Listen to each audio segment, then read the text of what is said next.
Hello guys, it's me again, and I'm back.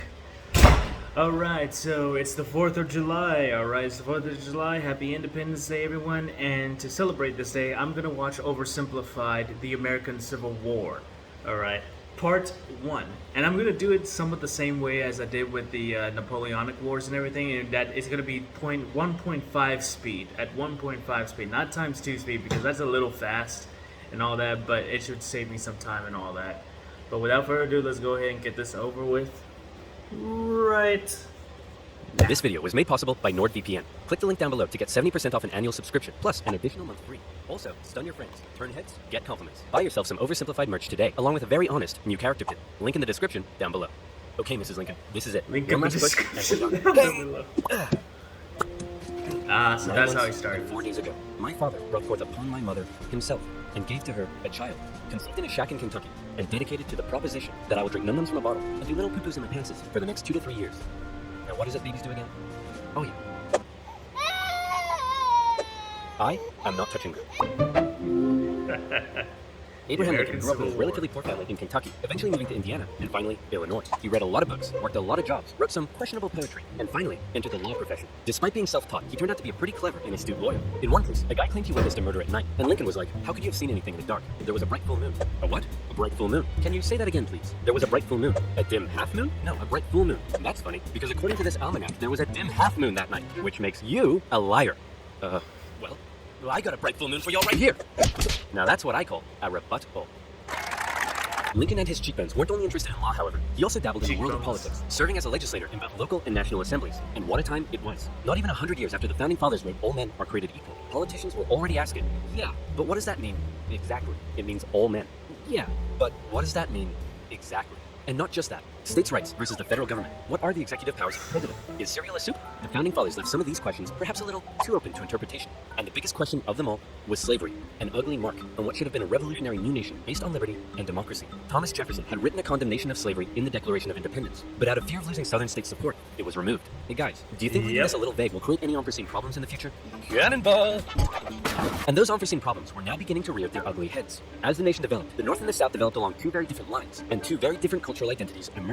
Northern cities began rapidly industrializing, while the southern climate allowed for large plantations of labor-intensive crops. As a result, one half of the country didn't rely on slaves, while the other half had become economically dependent on them. In 1793, Eli Whitney's cotton gin caused the slave trade in the South to explode, while in the North, a growing abolitionist movement was taking root. A general mistrust began to develop between the North and the South, as Northerners felt the South were hell-bent on expanding slavery, and fear spread throughout the South that the North wanted to take their slaves away. In 1819, there were 11 free states and 11 slave states. A perfect balance. A happy medium. A harmonious relationship. Hey guys, nice to meet you. I'm Missouri, and I would like to become the 23rd state. Hey buddy, welcome to the nation. We'll be happy to accept you as a free state. Oh no, you don't? You're trying to get one over on us. Missouri's gonna be a slave state. Okay, listen, why don't we just ask Missouri what it wants to be, and we slave state? Well, then, allow me to introduce to you the newest, freshest state on the scene. Maine. Hey, you can't do that, and you can't have any more slave states above this line. What? The issue of slavery is solved, and it will never come up again. A few years later, it came up again. You see, as America expanded westward, each new state or territory that was added threatened to upend the delicate balance between the slave and free states. If one faction managed to outnumber the other, it could gain an easy majority and force its own ideals on the opposing side, leaving a huge portion of the population feeling spiteful and oppressed. For a while, compromises kicked the can down the road and kept the volatile balance in check, as new free and slave states were roughly added in pairs. But then one loudmouth state just had to barge in and ruin everything as usual. The addition of Texas saw the United States enter into a war with Mexico, which they won, gaining a huge amount of land. That's my state right there, y'all. Hey guys, nice to meet you. I'm California, and I would like to become the 31st state. Hey buddy, welcome to the nation. We'll be happy to accept you as a southern slave state. Oh no, you don't. You're trying to get one over on us. California's gonna be a free state. Okay, listen, why don't we just ask California what it wants to be, and we can free state?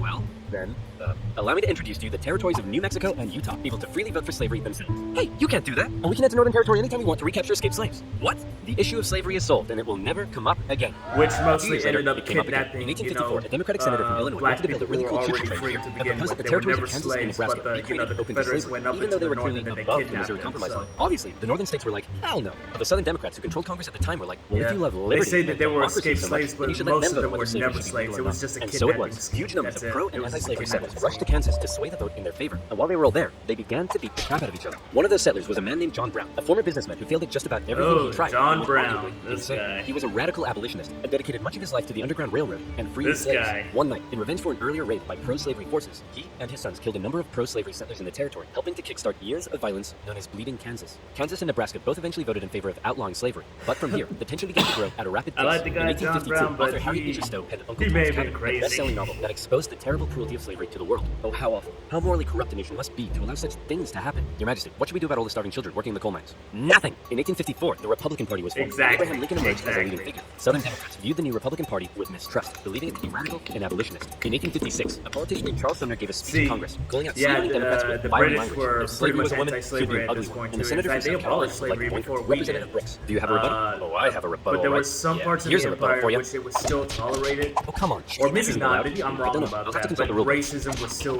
very rampant. I can't find anything about hating a political opponent, but it says here I'm not allowed to wear women's underwear. Like, for example, News of the violence on in the the Senate American floor took the Revolutionary nation by War, a storm. lot of Southern British slave owners sent promised Representative Brooks the new kings to replace his now the broken black line. And on the slaves floors of that they Congress, would free politicians them carried weapons in upon self-defense, that which is never a good if sign. they In served the crown and 1857, all the that. Supreme Court ruled in the Dred Scott But case that all people after of the African American descent, Revolutionary enslaved or War, free, they could lost. not They be ended citizens, up going. and They therefore ended up could not sue falling for under their the same own freedom racist under any bullshit as circumstances, they were. honoring years of progress with the strike of a gavel. Now, within all this bitter Yep, debate over that's slavery, it. there were many nuances: North versus South, Republican versus Democrat, states versus the federal government. But let's strip all of that away. For 4 million individuals living in America, this wasn't about political intrigue or party alignment. It was about the basic human right to be free. Men, Yep. women, and children were stolen from their homelands and brought to the American continent, where for generations they were considered to be property, forced to live in poverty, and work from sunrise to sunset. Plantation overseers did whatever they felt was necessary to get the most out of their slaves. Punishments were often barbaric. Families were regularly separated, and parents could often only watch, as their children were auctioned off, never to be seen again. Thousands of slaves took the treacherous risk of running away, and abolitionists in the North helped many escape by the Underground Railroad, as bounty hunters entered the North to chase them down. Leading figures within the abolitionist movement included many significant free black men and women, Frederick but Douglass, it's important to Harriet note that for Tubman. many of the anti-slavery white individuals in the North, opposition to slavery was often an economic issue, not a moral one, as many worried large plantations would take their lands and rights away. Abraham Lincoln knew that slavery was a moral evil, and he regularly spoke out against it in powerful speeches that helped him rise My through the ranks man, of the new Abraham Republican Lincoln. Party. He lamented at the hypocrisy of a great American nation meant to stand as a shining beacon of freedom, while also enslaving 4 million men, women, and children. He most famously declared in 1858 that a house divided against itself cannot stand, that one day slavery in America would end. However, even Lincoln was cautious in his opposition. He didn't want to outlaw it entirely, but simply prevent its expansion, so that given enough time, he believed it would naturally die out. Thankfully, history would force his hand. In October 1859, one abolitionist decided he'd try to single-handedly take down slavery by force. Who would be crazy enough to even attempt such a thing? It's our good friend, John Brown. He planned to seize arms from an armory in the town of Harper's Ferry, free the slaves there, and continue south, inciting a major slave uprising along the way. A noble cause, a bad plan, and terrible execution. Brown's men took the armory and some hostages, but were quickly surrounded by one Robert E. Lee and his U.S. Marines. Brown was captured, and a couple of months later, he was executed for treason. Northerners sympathized with Brown, but Southerners were like, you see this? They're coming for us. Soon, there'll be 1 million John Browns. 1 million John Browns? What on earth are you thinking about? The John Brown farm? Yeah, me too. To make matters worse, the new northern free states meant now the southern states really were outnumbered, and they were beginning to feel bitterly spiteful and oppressed. Further fear began to spread in the South when news broke that a relatively unknown figure had just secured the Republican Party nomination Weird for lanky president. guy. Abraham Lincoln, mostly well-liked among anti-slavery Northerners, had made some of the most powerfully worded speeches against slavery of any politician at the time, and now there was a chance that he and his cheekbones could become president. For the South, that would be too much. In the 1860 election, Lincoln's name didn't even appear on the ballot in 10 southern states, but much to their horror, when the final results came in, Lincoln had won by an electoral college landslide. Lincoln himself tried to calm their fear. How many times do I have to tell you, I'm not going to take away your slaves? Yeah, right, Honest Abe. We've had enough of you Northerners. We're going to go form our own country. You can't do that. Why not? Well, if you had won the election, would it be okay for us to leave? Of course not. Well, why not? Because that's not how victim mentality works. Many states felt that when they joined the Union, they always withheld the right to leave it whenever they pleased. Many people living in 19th century America often felt more loyalty to their state than to the nation. And now, with the South feeling like it had lost its voice in the federal government, they were out of here. South Carolina was the first to go, and over a period of 6 months, one by one, 11 slave states officially seceded from the Union, with just 4 contested border states opting to remain. The seceding states issued a number of official documents justifying their secession. South Carolina proclaimed that it was northern states' hostility to slavery that rendered the federal government illegitimate. Mississippi declared that their position was thoroughly identified with the institution of slavery, and in a speech, the Confederate vice president stated that the new Confederate government rested upon what he called the great truth of racial inequality. Revered American generals such as Robert E. Lee opted to side with their states over the Union. And with all the chaos, one New York lawyer wrote that rather than a bald eagle, America's national bird should be a debilitated chicken. And hey, I kinda like that. One man, watching the crisis unfold, knew it would be his job to solve it. Lincoln was just about to hop on a train and become the President of the United States of America. Hey man, you're hella ugly. Grow a beard or something to hide that face. Good idea. Still ugly. With assassination plots already It didn't underway, happen Lincoln had to travel exactly to like Washington, that, but D.C. you know, under heavy disguise and something protection. like that All happened. along the way, he received stacks of threatening letters. May the hand of the devil strike you down. You are destroying this country. Damn you, every breath you take. Love from Grandma. At his inauguration speech, Lincoln once again reiterated that no, I do not want to take away anyone's slaves. But for Lincoln, he did want to preserve the Union. He declared secession to be nothing but an illegitimate rebellion. In your hands, and not in mine, he said, is the momentous issue of civil war. You can have no conflict without being yourselves the aggressors. We are not enemies, but friends. It was clear Lincoln was ready and willing to get freedom and open up a can of Scatman John if he had to. Whether he had the support of the people, however, was in question. In the end, it was the Confederates that fired the first shot.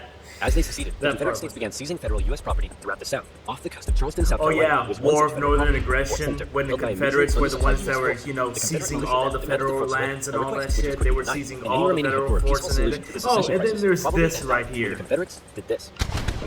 Yes. Fort Sumter is considered to be War the of beginning Northern the American Aggression, Civil War. indeed. Many of the Confederates there also considered it to be the end of the American Civil War. They hoped old Abe would just sigh and say, okay, you win. Unfortunately for them, Lincoln actually said, you're about to get a roundhouse to the face. Lincoln sent out the call for 75,000 volunteers, and men signed up in droves, hopeful for some adventure and good old-fashioned F-U-N. In the new Confederate capital of Richmond, Virginia, Confederate President Jefferson Davis and his chieftains had also sent out the call for 100,000 men. As ever, both sides hoped for a quick end to the war. Is it over yet? No, Jimmy, it's been 1 week. Is it over now? No. How about now? If you ask that one more time, I swear I will turn this on you around, and you'll all have to go back home to your wives and children. But in particular, the South knew the conflict would pose a bit of a challenge. How can we expect to win with a population of only 5 million against 22 million in the North? If you count us 4 million slaves, you'd have 9 million. Great idea. Hand these rifles out to all them. Wait a minute. You almost had me there. The problem for Lincoln was that many of his top generals were getting old and were being a bit too cautious. The commanding general was a man named Winfield Scott, a veteran of the Mexican-American War, and by now, he was too fat to even mount a horse. Okay, chaps, we need to come up with a plan. Hit me. We could wait for the Confederates to come and apologize. Maybe we should all sit in a circle and discuss our feelings. Crossing the Delaware to New Jersey worked for me. Those are all terrible ideas. And you? Wrong video. I'm the greatest president in the history of this nation. Yeah, we'll see about that, dingus. Eventually, Lincoln's generals came up with a multi-pronged strategy. First, a blockade would cut off and starve the South of supplies by sea. Secondly, taking control of the great Mississippi River would sever the South's economic artery while splitting it in two. And finally, a main Union force in the east would move south and take the Confederate capital, ending the war. Bada boom, bada bing. Skirmishes began to break out across the nation, and the Union army in the east began to move south towards Richmond. Everything seemed to be going well until they reached Manassas, where they came upon a large Confederate force. It's almost like they were waiting for us. How did they know? As it turned out, spies in D.C. had sent a coded message to the Confederates warning of the invasion. Did you use NordVPN? Oh yeah, secession, Fat Man, and the Union invasion into Virginia. The two sides encountered each other at Manassas, and both geared up for the first major battle of the Civil War, the First Battle of Bull Run. The Confederates rapidly brought in support by rail, and the two sides were about equal in numbers. However, they were also equally inexperienced. A large number of civilians also rode out by carriage from D.C. to picnic on the nearby hills and watch the excitement unfold. Nobody seemed to quite understand how destructive this war was going to be. The Union forces pulled a flanking maneuver to hit the Confederates on their left, and the two sides fired on each other in rows. Foreign families living in the area were forced to flee the fighting. A little bit of a issue right here on this one. I'm no historian, but I am a history buff, and Civil War is one of my big pet peeves, alright? Initially, at the start of the war, both the Union and the Confederate soldiers were wearing the same colored uniform, so it was confusing as hell. The only way the Confederates could tell themselves apart is if they wear like a white badge or something like that. So. Actually win this war. President Lincoln, General Jackson whipped us so hard, the Confederates are calling him Stonewall Jackson. Wait, that's why they're calling him that? Not because he looks like he ran face first into a stone wall? Apparently not. Worse yet, the North had also lost the first major battle out west, giving away control of southwest Missouri. All of this was terrible news for Abraham Lincoln, especially since many of his generals and cabinet already didn't have much respect for him. They felt he was incapable of running a war, because he seemed a bit like your friendly old grandpa, who famously wrote the long-winded story and a good pun. I've been so busy, my wife is missing me, but her aim is starting to improve. But deep down, you realized he could also be incredibly shrewd. Wait, you're so funny. Funny how? Funny like I'm a clown? Abe, I was just... No, funny how? Like I'm here to amuse you? During the war, Lincoln committed acts that were viewed by some as impeachable. His administration suppressed the free media from printing articles sympathetic towards the South. Some Southern sympathizers were even arrested without a trial. Lincoln's criticizers began accusing him of being a tyrant. But to quote the man himself, hey, it's war, baby. What are you gonna do? By the end of 1861, with things already looking bad to the North, abolitionists such as Frederick Douglass couldn't believe that the Union Army weren't enlisting black men. He continued to put pressure on Lincoln to make the war about emancipation. Mr. President, it's time to make the war about emancipation. I don't want to ruffle any feathers. The feathers are already ruffled. But Lincoln, hanging on to hope for a quick end to the conflict, continued to fight only for the preservation of the Union. It was decided, however, that escaped slaves from the Confederacy could be held as enemy contraband, and many of these men were put to work bolstering the Union's infrastructure and supply lines. Hoping to get things moving, Lincoln made young General George McClellan the new commanding general, and McClellan began to train up his men. He thought a lot of himself, however, and believed believed he was going to be the nation's great savior, and like many others, he didn't approve of the president's handling of the war. On one occasion, Lincoln went to McClellan's house to meet with him, but McClellan was late returning home. This guy He was waiting. When he incompetent. finally got there, he just straight up went to bed. Now that's what I call disrespectful. McClellan talked the talk, but could he walk the walk? No. Like Lincoln's other generals, McClellan was maddeningly cautious. Hey man, could you move south and attack the enemy? What? Are you crazy? What if they have a big scary army down there? They probably do. What? Oh my gosh! McClellan worried that he did not have the numbers he needed to fight effectively. What if they have like 10,000 men? Okay, no problem. We'll get you 20,000 men. Well, what if they have 30,000 men? I'll need 40. Okay, you can have 40. Well, what if they have 50? I'll need 60. Lincoln tried, but it was all in vain. McClellan would not make a move for the rest of the year. The North's one saving grace for now was a general out west fighting in Kentucky and Tennessee. General Ulysses S. Grant, cool, collected, methodical, and a big fan of whiskey. His chief of staff took it upon himself to keep Grant sober. One officer said that Grant habitually wore an expression as though he were determined to drive his head through a brick wall and was about to do it. And that determination led him to score a number of key victories when others around him were failing. At the Battle of Fort Donelson, Grant was like, why does Stonewall Jackson get a cool nickname and I don't? I want a cool nickname. Sir, the Confederates say they're ready to surrender and want to know your terms. No terms, just unconditional surrender. Hey, unconditional surrender Grant. That's a pretty cool nickname, right? Guys, right? Later in April 1862, the Confederates launched a sudden attack on Grant's army at Shiloh, but the determined, unconditional surrender Grant threw his lines at the rebels and sent them running. The battle resulted in the heaviest casualties in U.S. history so far, and despite his victory, Grant found himself under fire. You have to get rid of Grant. Why? Didn't he win? Yes, but he just threw his men at the enemy. Isn't that the point? Also, he's a loony drunk. Well, what does he like to drink? I believe whiskey, sir. Then send him war.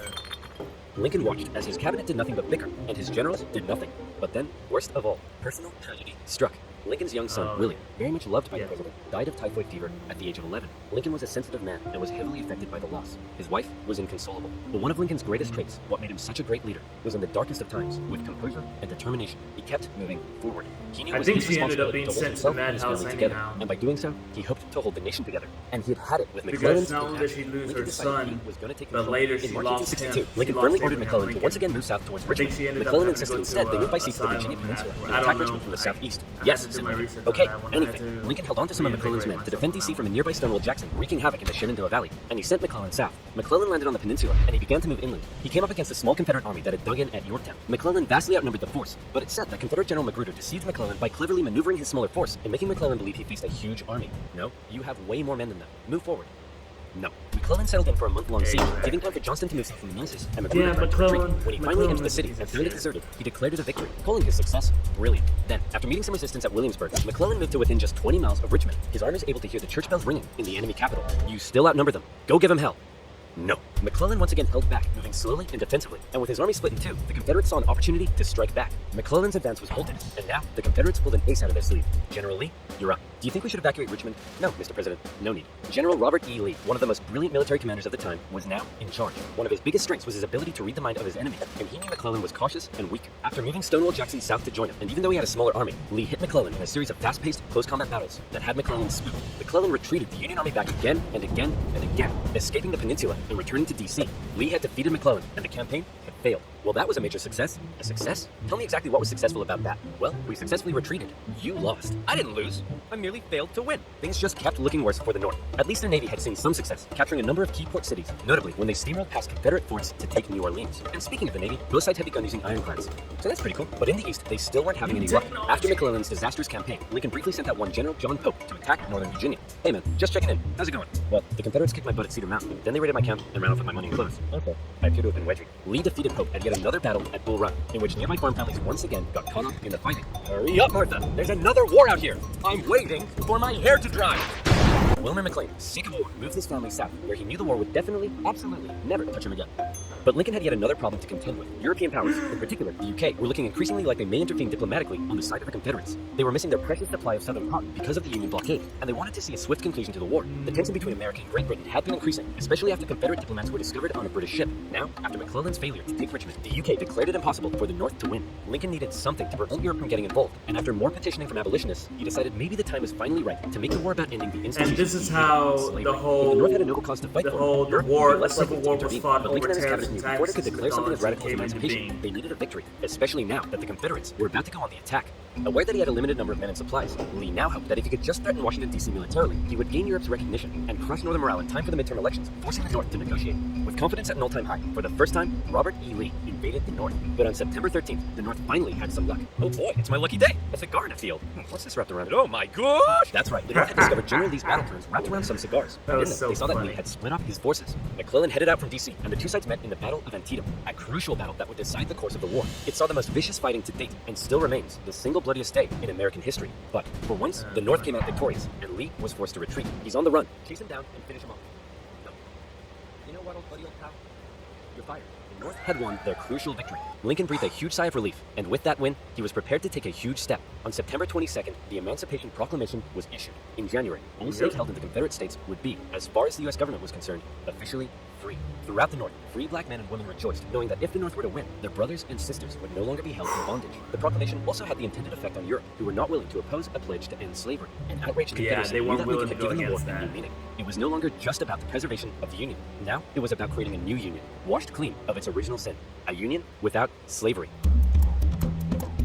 Part 2 coming soon.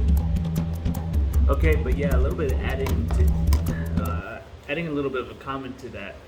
The whole thing with Britain, that's how the war was fought over tariffs and taxes bullshit came into being, because the British, it was mostly printed in the British news articles, because they were the ones that were missing their precious supply in cotton and all that stuff. So a lot of British newspapers actually started printing out that the war was being fought over tariffs and taxes, and a lot of the Confederate soldiers, a lot of the Confederate people went along with it because that kind of helped their cause and everything. It helped the British to support them and all that. But then finally they lost that battle, and then Abraham Lincoln made it about the Emancipation Proclamation. And that's when the British finally backed away. It's like okay, yeah, we're not willing to go against that. And even so, a lot of those news articles were being written in the British media. There are plenty of British people that were not buying it. They were not buying it that it was fought over tariffs and taxes and all that. They knew straight up, they knew right from the get-go that it was about slavery. But anyways, that's the first part. I'm going to do it at point 1.5 speed and everything. So yeah, that's the next part will be coming soon, hopefully.